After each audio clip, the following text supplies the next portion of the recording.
চলে আসলাম আমার চাচাতো ভাই অন্তরদের বাড়ি। তার ছাদে সুন্দর একটি ছাদ বাগান আছে। আপনাদের এই ছাদ বাগানের সঙ্গে আমি পরিচয় করে দেবো কি কি গাছ আছে এখানে, এবং আপনারা যদি এটা করতে চান তাহলে আপনারা করতে পারবেন। তাহলে আমার ভিডিওর সঙ্গে থাকুন। দর্শক দেখুন কত সুন্দর, এটা একটা স্ট্রবেরি আছে এখানে, স্ট্রবেরি গাছ। স্ট্রবেরি অলরেডি ধরা শুরু হয়ে গেছে। এখন অবশ্য স্ট্রবেরির সিজন না, তারপরেও দেখুন স্ট্রবেরি ধরতেছে কত সুন্দর। এই দেখুন কত সুন্দর স্ট্রবেরির ইয়ে আছে, একটা বেড করছে আপনার।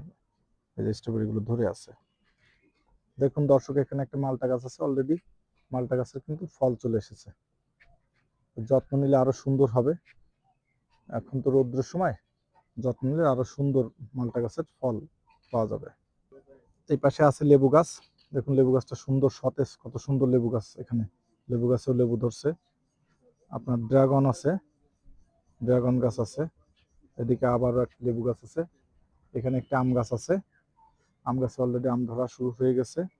এই দেখুন এতটুকু ছোট একটা আম গাছে কত সুন্দর সুন্দর করে আম ধরছে এখানে।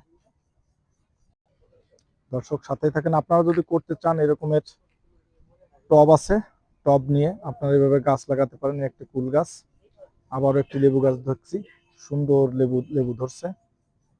এটা এটা মনে হয় সম্ভবত আঙ্গুর গাছ।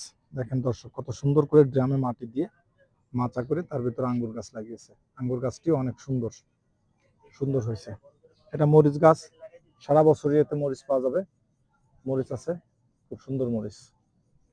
এভাবে টবে লাগালে মরিচ গাছ এবং 12 মাসে কিছু না কিছু ফল অবশ্যই পাওয়া যাবে।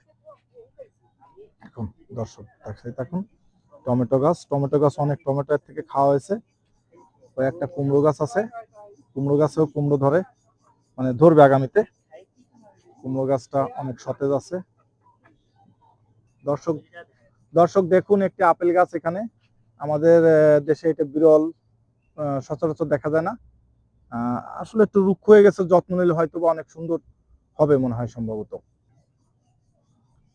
দর্শক এটা হচ্ছে একটা চেরি ফুল গাছ। দেখুন কত সুন্দর, একটু যত্ন নিলে আরো সুন্দর হবে। আপনারা ঠিক এইভাবে ছাদে করতে পারেন। ছাদটাও বেশ প্রশস্ত আছে। দেখুন দর্শক অনেক সুন্দর ছাদ বাগান করছে আমার চাচাতো ভাই অন্তর।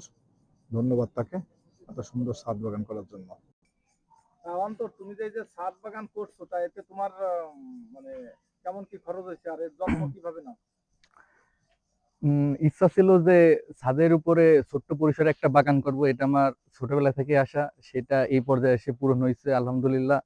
তো এই যে গাছপালা লাগাইছি, তো এইসব গাছ লাগানোর ফলে আমার যেসব এই যে ফলের যে চাহিদা আছে এটা ভালোই মিটতেছে। প্লাস শাকসবজি কিছু লাগাইছি, ওইগুলা বাসায় সবজি হিসাবে ভালোই কাজ করতেছে। তো খরচ তেমন একটা নাই, এটা হলো মনের উপর যে কার কেমন চাহিদা। তোমার আমার এই ভিডিও দেখে কেউ যদি এই ধরনের করতে চায়, তুমি কি তাদের সহযোগিতা করবে? যে অবশ্যই, যদি কেউ যদি বলে যে কিভাবে গাছ লাগাইতে হবে, কই থেকে গাছ আনতে হবে, কেমন গাছ আনলে ভালো হবে, কি সার দিতে হবে, ওষুধ দিতে হবে, এটা যদি কেউ বলে তাহলে অবশ্যই তাকে হেল্প করা যাবে, এতে কোনো দর্শক সমস্যা নাই। বন্ধুরা, আপনারা যারা ভিডিও দেখছেন, যদি কারো কোনো কিছু প্রয়োজন হয় ডিসক্রিপশনে নাম্বার দেওয়া থাকবে আমার ছোট ভাই অন্তর। আপনারা তার সঙ্গে যোগাযোগ করে আপনারা সহযোগিতা নিতে পারবেন।